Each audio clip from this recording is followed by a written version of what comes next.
ते आंदोलन करताय, हसन मुश्रीफ उद्घाटनला इचलकरंजीमध्ये आलेले आहेत, पण तुम्ही पोलीस स्टेशन समोर का आंदोलन करताय? इथं आमच्या नेत्यांना उचलून आणले, दर्शन करायला दिलं नाही। जे कोल्हापूर जिल्ह्याचे पालकमंत्री आहेत, इचलकरंजी शहराला पाणी पुरवठा करताना त्यांनी म्हटलेली की इचलकरंजीला पाणी देणार नाही, रक्ताचे पाठ वाहतील तर इचलकरंजीला पाणी देणार नाही। अशा मंत्र्यांचं आम्ही इचलकरंजीत का स्वागत करावं?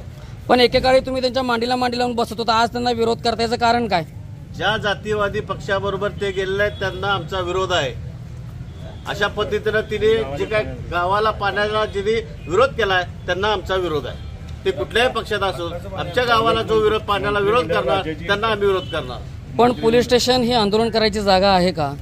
सकाळ सकाळी जे आमच्या लोकांना त्यांनी तिथनं कायदा भंग करून त्यांनी उचलून आणले, त्यासाठी आम्ही इथं येऊन बसलो। कायदा सुव्यवस्था राखण्यासाठी त्यांना ताब्यात घेतलेला आहे। आमच्या मागण्या तिथं मान्य करण्यासाठी हसन मुश्रीफ साहेबांचा विरोध आम्ही केला होता।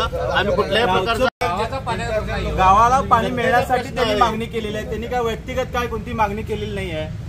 इचलकरंजीहून प्रवीण आंडे, पाहत राहा वायरलेस मराठी। धन्यवाद।